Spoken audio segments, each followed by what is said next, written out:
Hello, my walk today is up to Chanctonbury Ring. I'm looking for an Iron Age hill fort. I'm starting my walk here in the tiny hamlet of Bunkton at the All Saints Church in the parish of Wiston in West Sussex.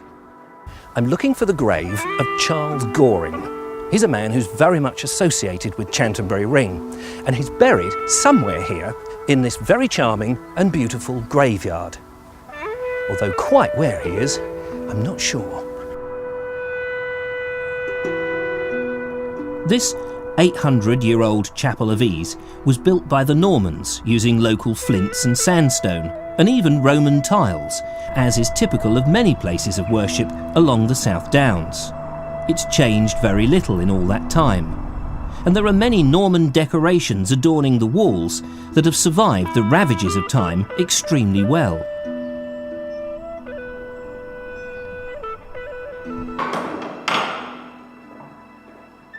The oldest part is the nave, the main body of the church, and that is in remarkable condition. It may be a small and isolated church now, but it is, of course, very much in use, like a lot of these small isolated churches all along the South Downs. And since he's actually buried here somewhere, you can imagine that Charles Goring came and worshipped here frequently, especially as there's a splendid view from the church of his magnificent beech trees.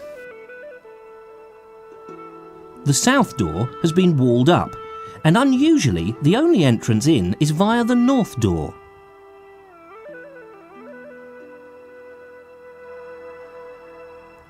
Many chapels and churches like this are tucked away with doors open, welcoming visitors, religious or otherwise, to visit across the Sussex countryside.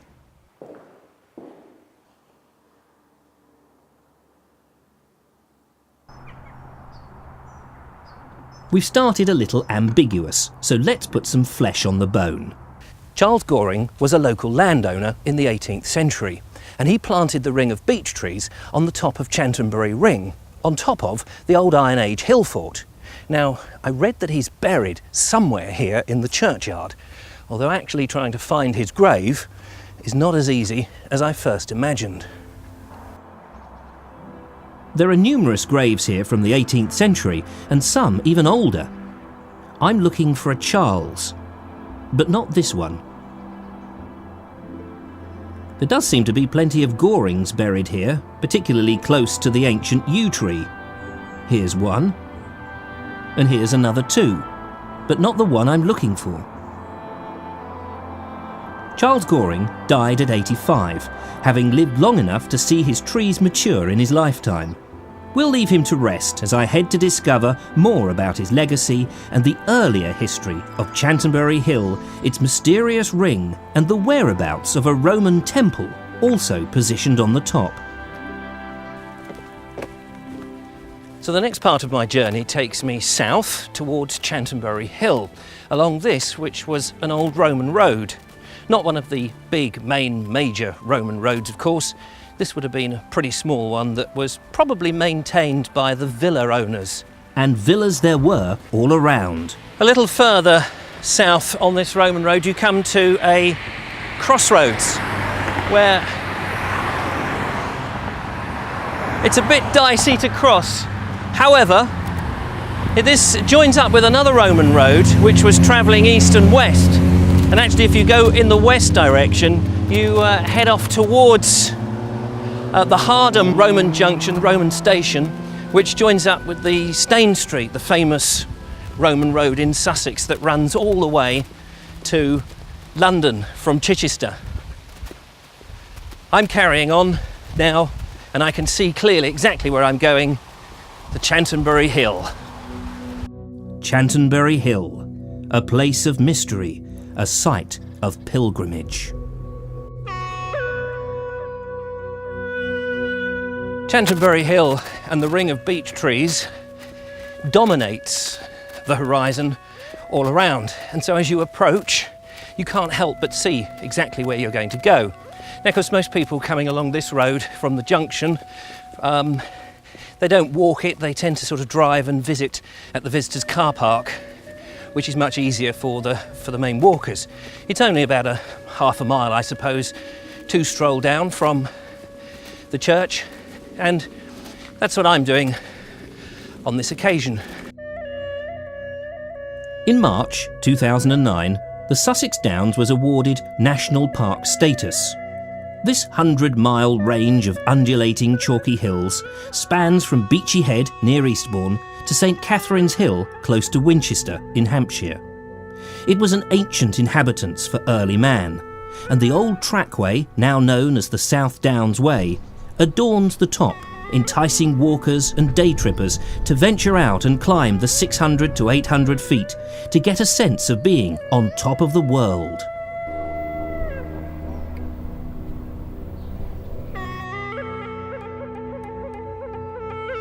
I think something that a lot of people fail to do when they go for walks is actually to remember to stop and have a look at the views. On the South Downs, they are just purely magnificent.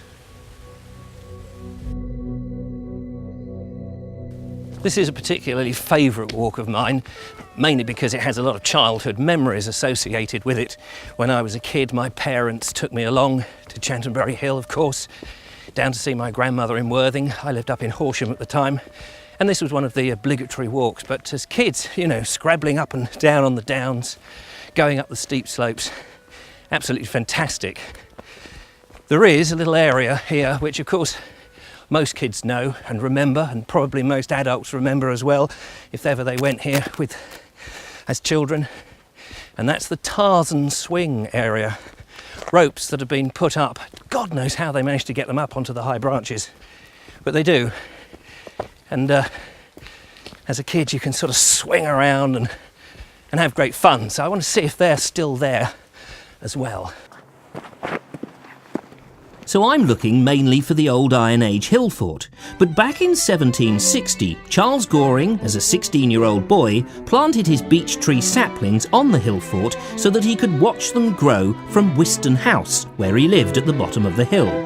At first there was uproar, as it was thought it would ruin the view, but soon the trees became a beauty spot and synonymous with the hill, and the old Iron Age earthworks virtually vanished beneath them, almost forgotten, as this picture testifies.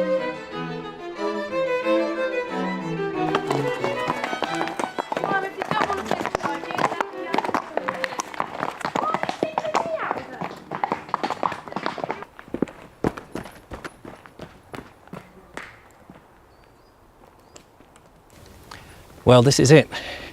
This is one of the ropes that dangles down from a tree, and of course kids have a lovely little swing on it. Maybe I should have a little go.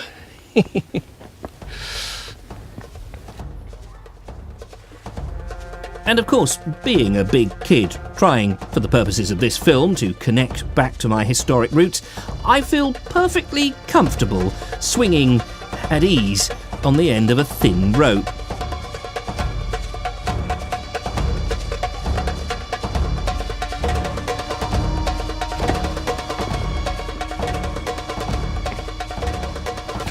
Okay, I may not be a great Tarzan impersonator, but at least I had a go.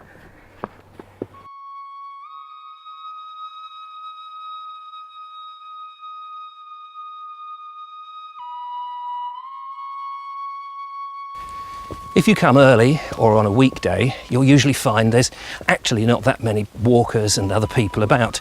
At the weekend you get the cyclists, and the Sunday walkers here.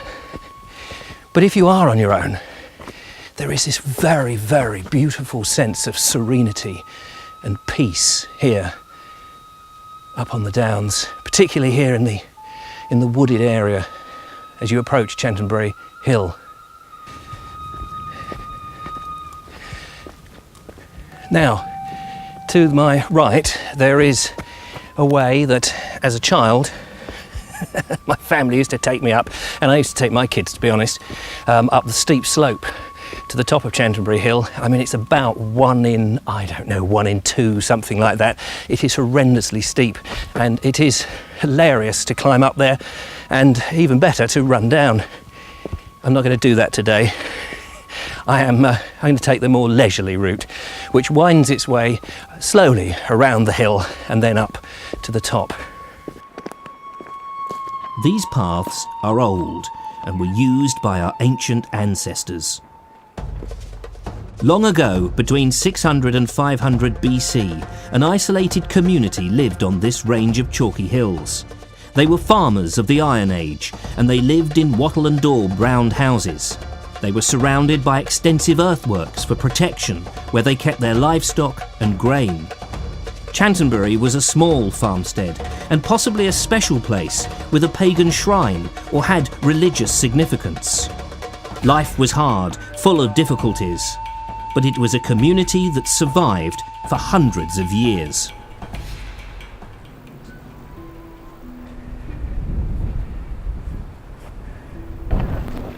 All that is a distant memory.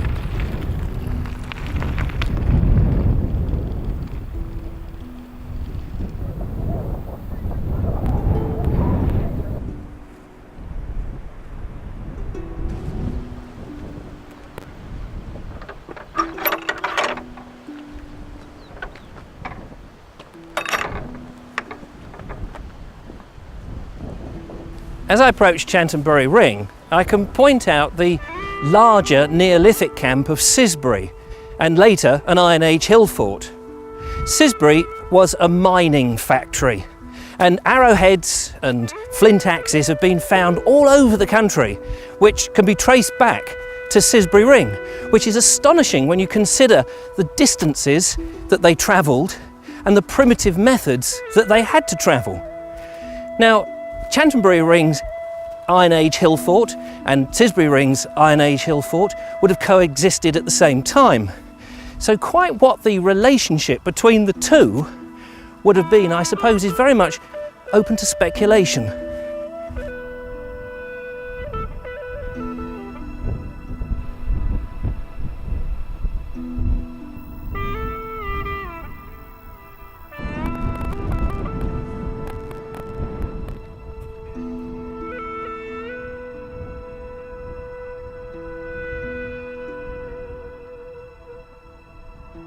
I'm on the South Downs way now, and it goes right up to my destination, Chanctonbury Ring.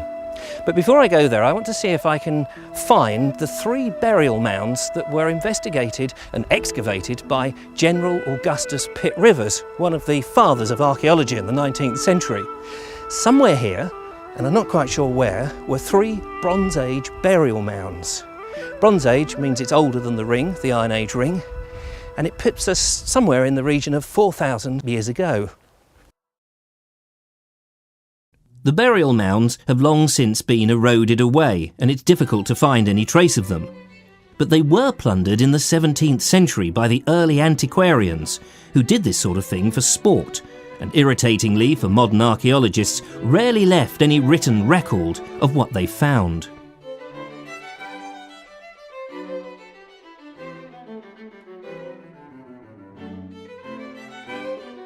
Pitt Rivers did discover another barrow on the northern side of the ring.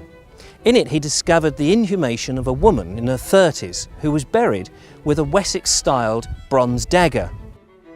She must have been an important person to deserve her own mound, but what her standing was in the community is unlikely to be known. But to come back to Charles Goring's famous beech trees in the modern age, they are no longer here. Tragically, most of the 200-year-old beech trees blew down in the 1987 hurricane that swept across the south coast of Great Britain. New saplings were planted, but it'll be some time before we see anything that resembles its former glory.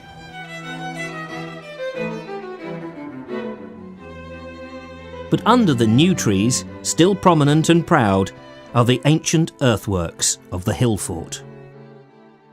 All along the south coast were scattered hill communities who built their settlements between 600 and 500 BC. And then they stopped. They became abandoned. They were left empty, like Danebury in Hampshire. And then between 300 and 100 BC, there was a huge flurry to build defensively, to build massive ramparts and deep ditches to prevent raiders from coming into the hill communities and stealing their livestock and grain. And these ramparts remain incredibly in good condition for the 2,500 years they've been exposed to the elements. They're obviously not as pronounced as they once were and are now grassed over, and no longer the gleaming chalky white which would have once dazzled any onlooker. But you can climb on them and connect to your past. Archaeologists have determined that there were 2 entrances cut into the earthworks with gates to keep the unwelcome out. And it's easy to see why this spot was chosen, for the views across the Sussex Plains are staggering.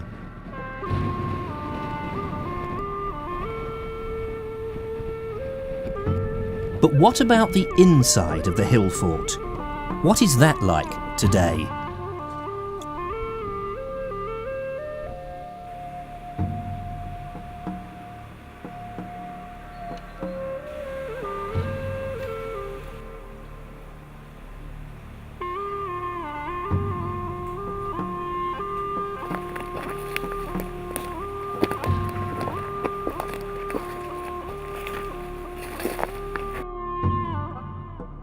It's a pretty scary place in here. In fact, they do actually say that Chanctonbury Hill, the ring and the earthworks is haunted, possibly by the devil.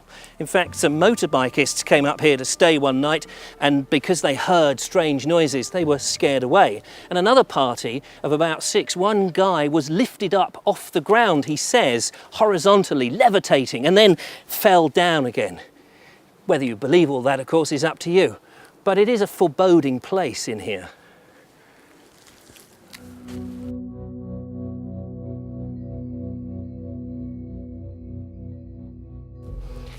It's changed shape a little bit now on the inside, and of course it would have been very much exposed to the winds at the top of Chanctonbury Hill here, except it wasn't, of course, because the great big earthworks, which went all the way round, protected the roundhouses and all the guys inside. A quiet life then? No, a hive of activity.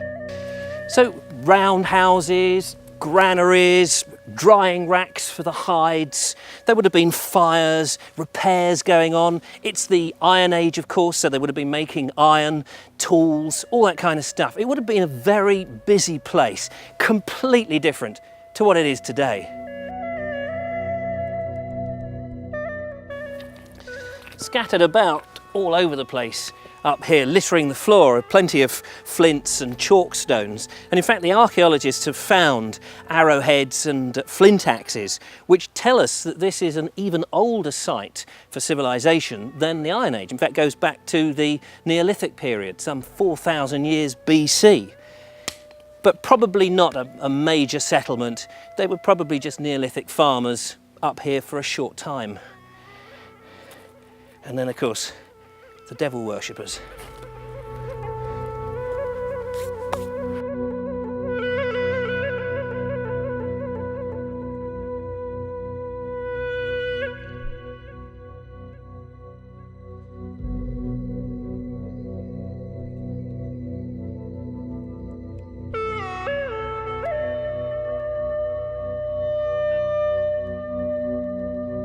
In AD 43, the Romans came to Britain, and all along the south coast, the ancient hill forts were abandoned or defeated by the legionnaires. And on sacred places, the Romans put up their own religious temples, and one such was erected on Chanctonbury. So it's very hard to judge exactly where, because the archaeologists have covered up the original digs that they did here for where the Roman temple was. But your guess is as good as mine, and so I'm suggesting that maybe somewhere here in the centre of the earthworks is where the Romans plonked their impressive temple, which was replacing the earlier pagan shrines. And by doing so, of course, they're dominating the landscape and telling all the farmers, the peasants and everybody else that their deities are important and should be worshipped, as the Romans brought forward urbanisation and civilisation to Britain.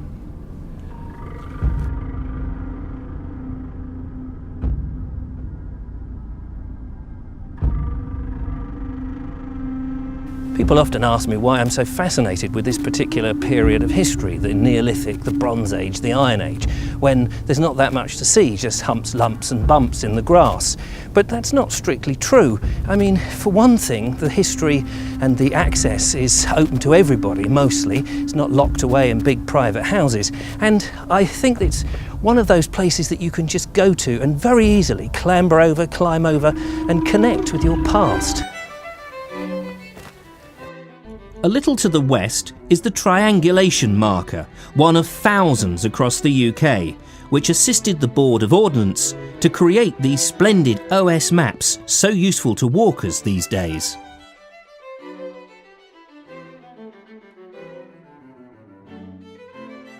And further along, up there on Chanctonbury Hill, is a beautiful dew pond, constructed around 1870 originally and now restored by the Society of Sussex Downsmen and has been maintained since 1970. There were two other dew ponds along this ridge that date back as far as the Neolithic period. There is of course no running water on the top of the downs, and you needed to keep your cattle and sheep from getting thirsty. So cleverly, our forefathers built these very simple dew ponds which served that purpose. Now, of course, they're a place of natural interest and a habitat for wildlife and insects, and open to visitors to come and enjoy all year round.